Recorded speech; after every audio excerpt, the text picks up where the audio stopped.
안녕하세요. 코린이 탈출하기 한 주간 잘 보내고 돌아왔습니다. 이번 주에는 중동 리스크가 가장 큰 이슈였고요. 이 때문에 뉴욕 증시도 출렁였던 한 주였습니다. 이에 따른 비트코인에 대한 영향력도 피할 수 없었는데요. 그동안 어떤 소식들이 있었는지 먼저 시세부터 확인하고 들어가겠습니다. 현재 6월 17일 화요일 11시 53분 기준 시황입니다. 비트코인 같은 경우에는 지금 24시간 전보다 1.3% 오른 수치 보여주고 있는데요. 그렇게 10만 7,266달러 선 지나가고 있습니다. 비트코인이 지난 주말 동안은 이란과 이스라엘 간의 이 격돌 때문에 급락했던 바 있는데요. 하지만 간밤에는 이 트럼프 대통령이 개입을 하기도 했고 이란 같은 경우에는 어 조금 더 화해, 협상의 의지를 내비쳤습니다. 휴전 협상에 대한 의지를 내비치면서 뉴욕 증시도 역시나 이 긴장감이 완화되겠다는 기대감과 함께 강세 보였는데요. 비트코인도 그 흐름을 따라서 강세 보인 느낌입니다. 하지만 아직까지 이 두 나라 간의 격돌이 끝난 건 아니고요. 긴장감은 고조되고 있다는 점 함께 보셔야 될 것 같습니다. 또 이에 따라서 지금 G7 회의가 열리고 있는데요. 여기서 트럼프 대통령이 원래는 조금 더 긴 시간을 보낼 예정이지만 방금 전에 속보에 따르면 트럼프 대통령이 점심만 먹고 이제 떠나간다 그런 소식도 들리니까 이 부분들 글로벌 리스크와 함께 가상자산 시장도 점검할 필요가 있을 것 같습니다. 그렇다면 비트코인은 지금 이 24시간 전보다 1.38% 오르고 있고요. 일주일 전보다는 2.2% 하락하고 있다는 점, 아직 일주일 전의 시세는 회복하지 못했다는 점 함께 말씀드리겠습니다. 이어서 이더리움 역시도 비트코인과 비슷한 흐름 보여주고 있는데요. 24시간 전보다는 1%대 강세 보여주고 있고요. 일주일 전보다는 3% 넘게 빠졌다는 점 함께 말씀드립니다. 여기서 눈여겨볼 만한 점은 XRP입니다. XRP는 그래도 비트코인, 이더리움보다는 조금 더 강세의 입장 보여주고 있습니다. 하루 전보다. 물론 일주일 전보다는 2% 넘게 빠진 수치긴 하지만요. 이 3% 넘게 오른 이유는 잠시 후에 말씀을 드리긴 하겠지만 캐나다에서 이 리플이 XRP가 현물 ETF 출시가 된다는 소식과 함께 한때는 7%까지 강세 보였다는 점 함께 말씀드리면서 시세 한번 확인해 봤고요. XRP 현재 2.24달러 지나가고 있습니다. 뿐만 아니라 뭐 USDC, 솔라나들도 이렇게 시세 흐름 볼 수 있고요. 솔라나는 지금까지 봤던 코인들 중에서 가장 많이 빠진 4%대로 일주일 전보다 빠지고 있습니다. 그리고 도지코인인데요. 도지코인이 그 어떤 코인보다 일주일 전보다 많이 빠졌네요. 10%대 하락세 보인다는 점 함께 말씀드리겠습니다. 뭐 카르다노 같은 경우에도 에이다도 10% 넘게 빠지는 점을 눈여겨보시면 좋을 것 같습니다. 카르다노 같은 경우엔 24시간 전보다 빠진 수치도 회복하지 못한다는 점 그 부분을 눈여겨보시는 게 중요할 것 같습니다. 그렇다면 금 시세도 한번 살펴볼까요? 금은 전일보다는 0.03% 빠지고 있습니다만 현재 3,400달러 선을 넘어서서 거래되고 있습니다. 아무래도 아까 계속 말씀드렸던 이 중동 리스크 위기감이 고조되니까 안전자산인 금으로 시세가 많이 분출됐다는 입장 보여드리고 있겠고요. 마이크로소프트는 0.88% 상승, 그리고 엔비디아도 1.92% 상승했습니다.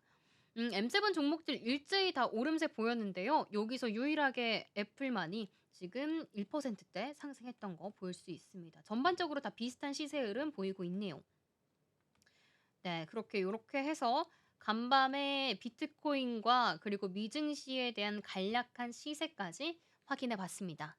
네, 이번에는 이제 시세를 확인했으니까 구체적인 이야기들을 하나씩 체크해 보도록 하겠습니다. 먼저 비트코인 아까 말씀드렸던 것처럼 굳건한 모습 보여주고 있습니다. 안정세 이어지고 있는데요. 주말 동안 이스라엘과 이란의 공방 격화됐음에도 1억 4,600만 원대를 이탈하지 않았던 비트코인입니다. 시장은 중동발 지정학적 리스크를 빠르게 흡수하는 회복 탄력성 보여주고 있는데요. 지난 13일에는 사실 이스라엘과 이란 공습 당시 급락했다고 했는데 이때 당시 가격이 1억 4,300만 원대까지 무너졌다고 합니다. 그리고 나서 이란의 보복 공격이 있었음에도 불구하고 현재 다시 회복을 보였다. 이 점들 눈여겨보시는 게 중요할 것 같습니다.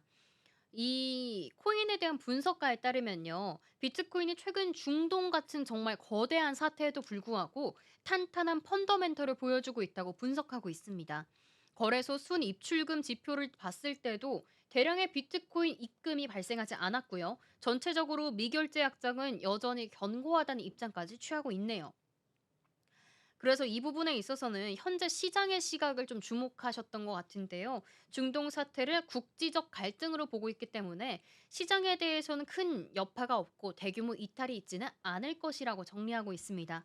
지금까지는 그래도 아직까지는 희망적인 상황이라고 진단까지 했네요. 다만 최근에 신규 매수세가 아무래도 제한된 상황은 하방 압력을 키울 수 있다는 점을 투자 판단에 유의하는 포인트로 짚어보셔야 될 것 같습니다. 또 스트래티지 같은 경우에는 이번 이 급락과 회복의 과정에 있어서 이러한 지정학적 위기가 있음에도 비트코인을 추가 매수하겠다는 암시를 보였다고 합니다. 스트래티지는 미국 단일 기업 중에 비트코인을 가장 많이 보유한 곳이라고 누누이 말씀드렸었는데요. 통상 스트래티지 이런 기업들이 비트코인을 만약에 매입을 하게 된다면 비트코인에 대한 이 가격도 상승할 수 있다고 분석을 희망적으로 하고 있습니다. 어떤 부분에서 스트래티지가 매입을 할 것이라고 예상을 했는지 살펴보면요. 이 마이클 세일러 CEO가 이전 CEO죠. 15일에 X를 통해서 큰 점이 더 났다며 세일러 트래커 차트를 게시했다고 합니다. 이에 따르면 해당 차트를 게시를 원래 통상적으로 하고 난 뒤에 비트코인을 매입하는 패턴을 보였기 때문에 이번에 X에 올린 이 차트도 앞으로 스트래티지가 비트코인을 더 매입을 할 수 있는 신호라고 해석하고 있는 모습입니다. 그래서 비트코인의 국내외 가격 차이를 뜻하는 김치 프리미엄 같은 경우에는요, 1%대로 올라선 모습 볼 수 있습니다. 글로벌 가상자산 시황 비교 플랫폼 크라이프 라이스에 따르면요, 오전 8시 59분, 이날 오전 8시 59분 기준 비트코인 김치 프리미엄이 1.07%라고 분석했다고 합니다. 이렇게 시황에 대해서 지금까지 한번 살펴봤고요. 또 다른 소식들도 만나보도록 하겠습니다. 이어서 앞서서 리플의 강세를 설명했던 이유 말씀드리려고 하는데요. 리플이 XRP가 캐나다에서 현물 ETF가 출시된다는 소식과 함께 기대감을 한 몸에 받은 것으로 보여지고 있습니다. 캐나다에서 리플 현물 ETF가 나와서 눈길을 끌고 있는 건데요. 해외 코인마트 이 코인게이프에 따르면요. XRP 생태계에 중대한 진전이 나타났다. 이렇게까지 분석을 하고 있습니다. 캐나다의 자산 운용사 퍼포스 인베스트먼트가 이 세계 최초의 XRP 현물 ETF에 있어서요. 출시를 공식 발표했다고 합니다. 해당 ETF는 규제 당국의 최종 승인을 받았다고 전해졌고요. 6월 18일 그 캐나다 현지 시간으로 6월 18일에 이 토론토 증권거래소에서 XRPP라는 종목 코드로 거래를 시작할 예정이라고 합니다. 이 소식이 전해지면서 하루 사이에 XRP는 7% 정도의 급등세 보여줬고요. 그때 당시에는 2.32달러 선까지 회복을 했다고 합니다. 방금 보여드렸던 건 아마 2.2달러 선이었는데요. 그만큼까지 상승했던 점 눈여겨보시면 좋을 것 같습니다. 퍼포스 인베스트먼트의 공식 자료에 따르면요. 이번 ETF 같은 경우에는 디지털 자산 투자 진화의 중요한 이정표라고 이야기를 했고요. 또 XRP 레저, XRPL의 네이티브 토큰인 XRP에 직접 투자를 할 수 있는 수단을 기관이 투자자에게 제공을 한 것이라는 의미도 부여했습니다. 코인게이프에 따르면 해당 ETF 같은 경우에는요, 캐나다 달러 환 해지형, 비해지형, 그리고 미국 달러 기준으로 제공이 된다고 하고요. 또 면세 저축 계좌, 연금 저축 계좌 등 등록 계좌에서도 보유가 가능하다고 방법도 구체적으로 보도했습니다.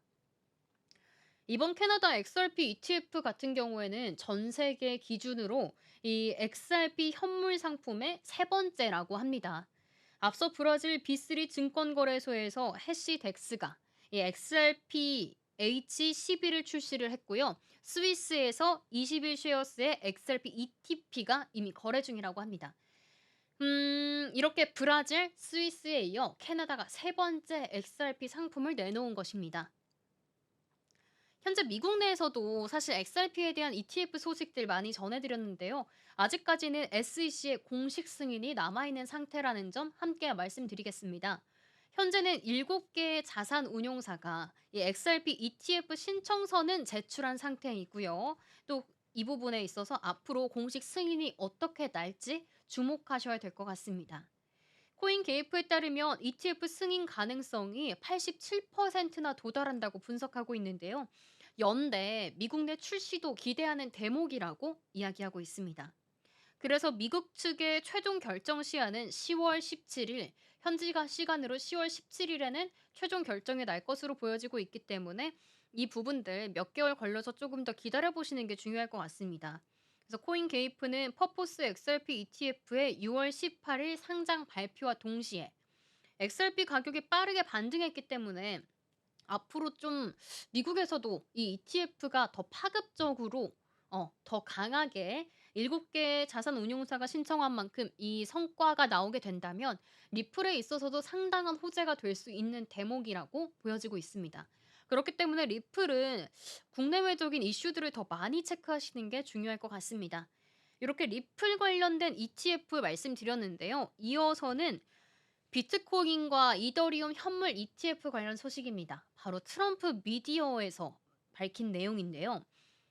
트럼프 대통령이 대주주로 있는 곳이죠. 바로 트럼프 미디어 앤 테크놀로지 그룹이 비트코인과 이더리움을 직접 보유하는 현물 ETF를 출시한다고 추진하고 있습니다.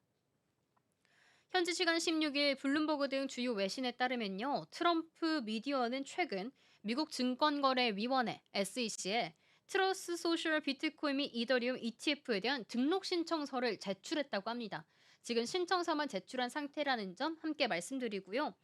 이 ETF를 조금 더 설명드리자면요. 전체 자산의 75%를 비트코인, 그리고 나머지 25%의 이더리움을 투자하는 구조라고 합니다.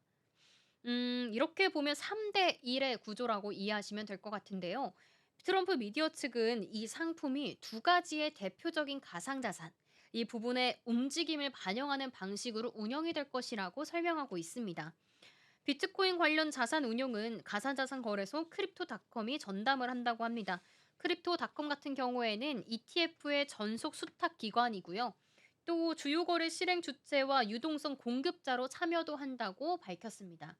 만약에 지금 트럼프 미디어가 신청한 이 상품이 승인이 될 경우에는 뉴욕 증권거래소 산하에 있는 나이스 아카에 상장될 전망이라고 하는 점도 함께 보시면 좋을 것 같습니다. 이러한 신청은 트럼프 미디어가 추진하고 있는 여러 가지 가상자산 산업 중 하나로 좀 박차를 가하고 있다. 이렇게 이해하셔도 좋을 것 같습니다.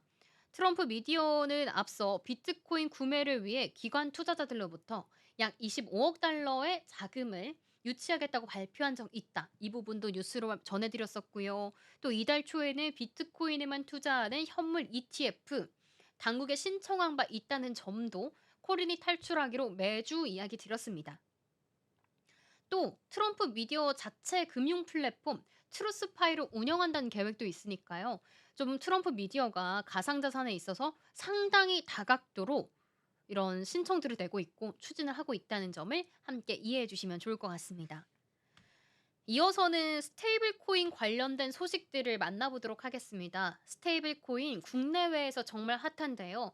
국내에서도 지금 오늘 화요일 같은 경우에도 스테이블 코인 가상자산 관련된 업종들이 강세 보였습니다. 아무래도 이재명 정부가 출범하면서 스테이블 코인에 대한 기대감도 한몸에 받고 있는 것으로 보여지고 있고요.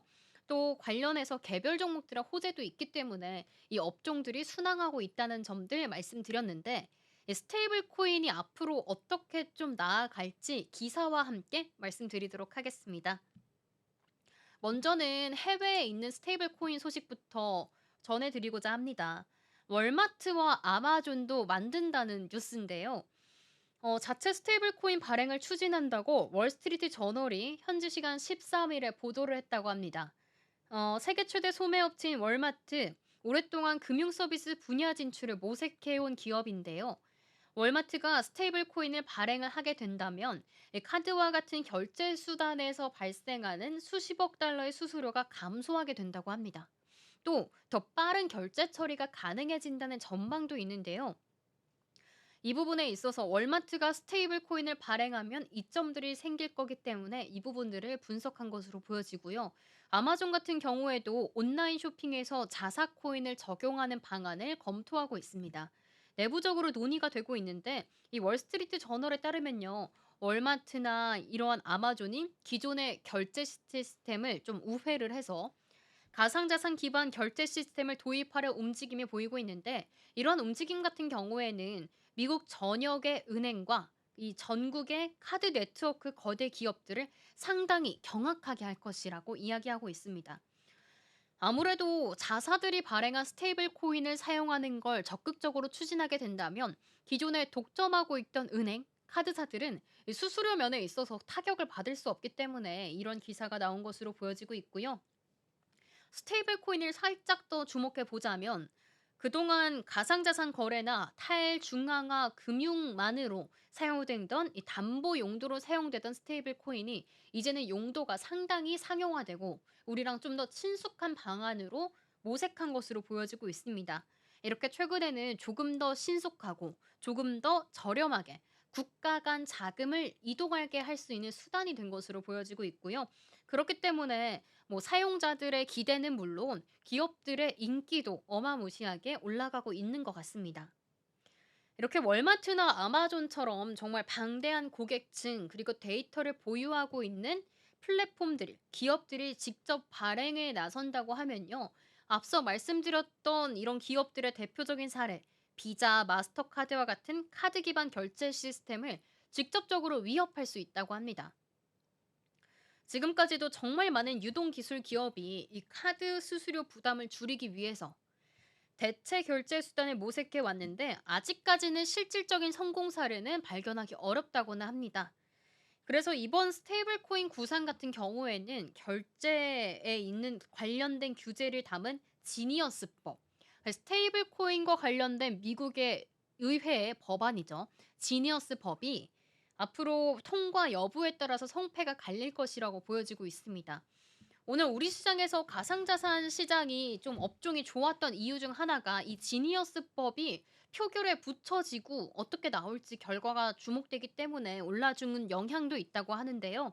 이 부분이 뭐 국내 가상자산 업종 종목들 또 다른 뭐 부분들도 있겠지만 스테이블 코인에도 막연한 영향을 줄 수 있다는 점, 또 스테이블 코인뿐만 아니라 그와 연관된 카드사, 은행사 이렇게 관련된 종목들에는 희비가 엇갈릴 수 있다는 점도 함께 집중해 주셔야겠습니다. 현재는 해당 법원이 미국의 상하원 통과를 기다리고 있습니다. 그렇기 때문에 앞으로 이 통과가 되면 언제 어떻게 될지 주목하시고요.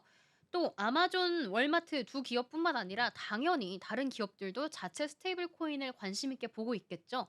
그 대표적인 사례가 뭐 일부 항공사도 있고 글로벌 대기업들이 꽤나 있다는 점 함께 이야기 드립니다. 네, 그다음으로는 국내 스테이블 코인 법안에 대해서 이야기해 볼까 합니다. 아무래도 이재명 정부가 들어서면서 이 가상자산에 있어서 대한민국을 경제, 디지털 자산 허브로 만들겠다고 공약을 한 바 있는데요. 이 때문에 여당이 종합한 디지털 자산 법제화에 나선다는 점도 부각받고 있습니다. 여당과 야당이 함께 가상자산에 있어서 좀 추진해 나가겠다는 의지들이 보여지고 있는데요.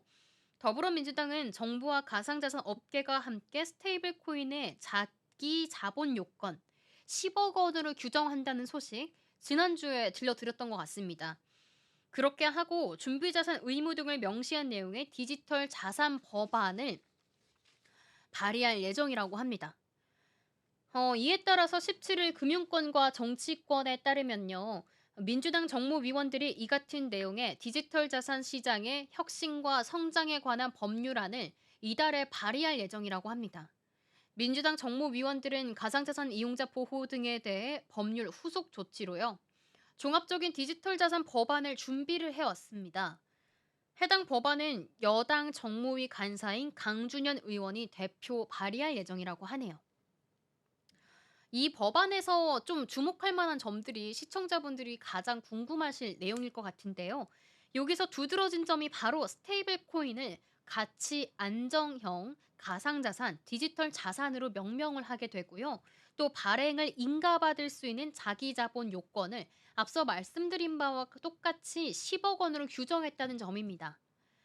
앞서 민병덕 더불어민주당 의원은 이 디지털 자산기본법을 발의를 하면서 자기자본 요건이 5억 원으로 규정했는데 민주당 정무위원이 발의한 종합판에서는 이보다 강화된 요건이었다고 이야기를 하고 있습니다. 또 민 의원 같은 경우에는 법안이 자기자본 요건만 명시한 것과 다르게요. 또 여당 정무위원들의 법안은 단서 조항으로 여겨지고 있습니다. 준비자산의 총 가치가 발행된 해당 가치 안정형 디지털 자산에 상환되지 않은 총 잔액 합계와 같거나 이를 상회할 것이라고 이야기하고 있습니다. 이러한 단서를 달았다는 점도 함께 주목하시는 게 중요할 것 같고요. 이 말을 좀 종합해 보자면 스테이블 코인의 발행량이 자기 자본을 초과해서는 안 된다는 게 귀추인 것 같습니다. 발행량을 늘리고자 한다면 자기 자본 역시도 함께 늘려야 한다는 게 골자입니다.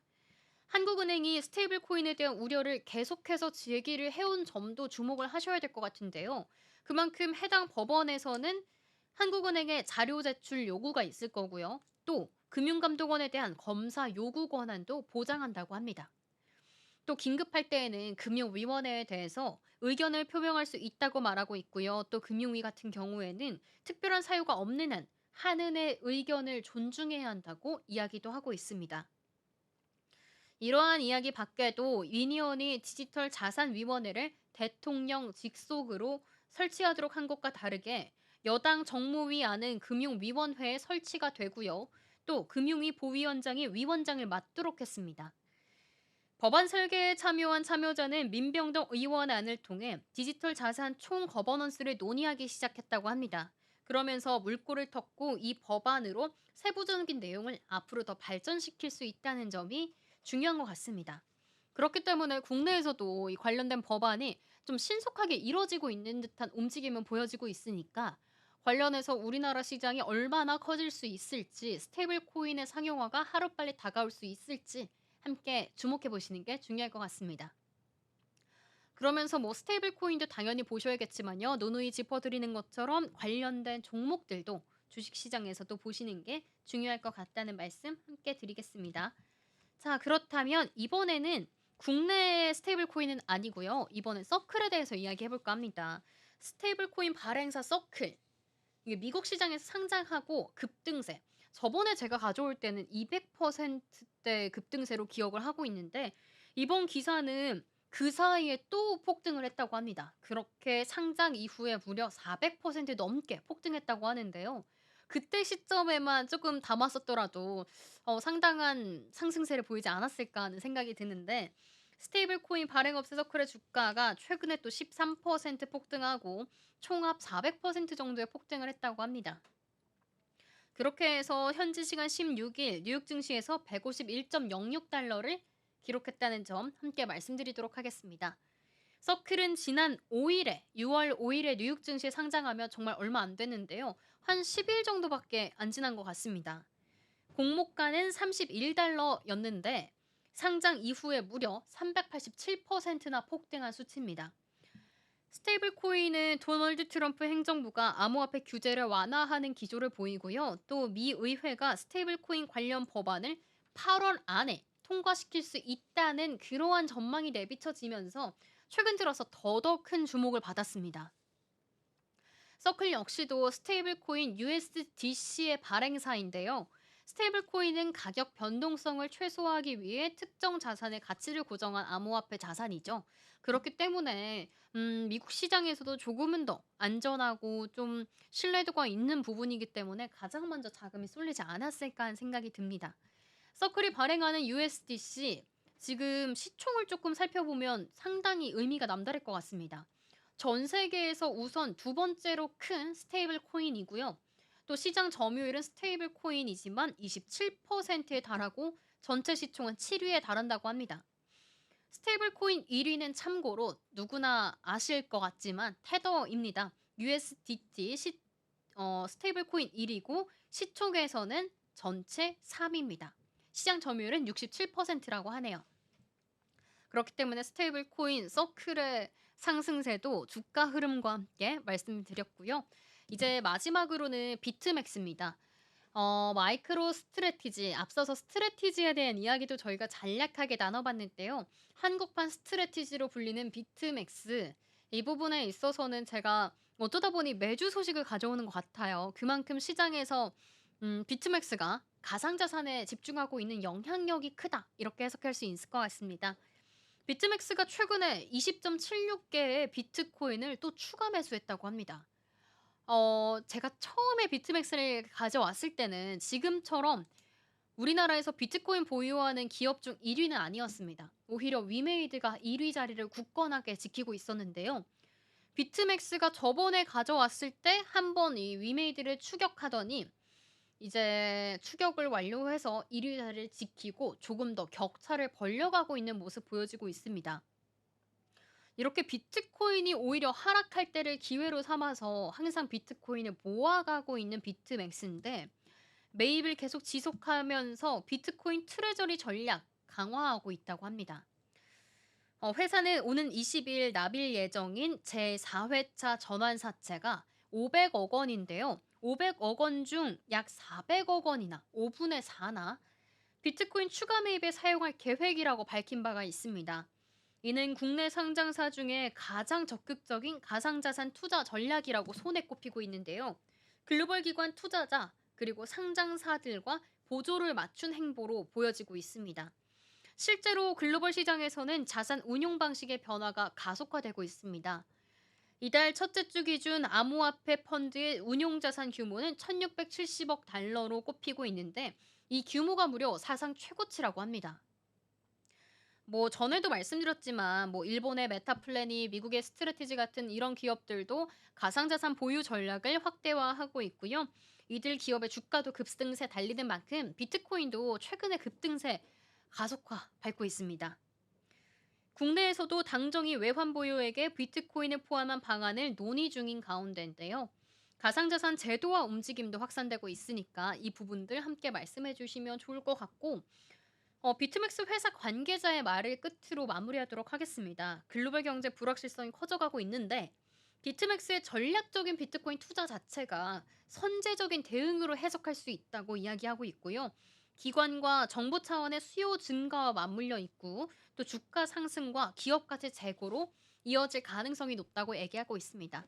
아무래도 전례가 없었으면 이런 전략이 쉽지 않았을 텐데, 미국에서 스트래티지가 비트코인 매입에 있어서 성공적인 결과를 냈고, 이에 따라서 시장에서도 주가가 폭등했던 것을 봐왔기 때문에 비트맥스도 동일한 전략으로 앞으로의 이 기업가치 재고까지 노리고 있는 모습 보여주고 있습니다. 네, 이렇게 한 주간의 소식 모두 살펴봤습니다. 스테이블 코인부터 비트코인 그리고 국내외 리스크까지 설명드렸는데요. 앞으로도 코인 관련된 소식들 일주일 동안 어떤 소식 나오나 잘 추적해 나갔다가 다음 주에 더 유익한 소식과 함께 돌아오도록 하겠습니다. 그러면 오늘도 시청해 주신 여러분 고맙습니다.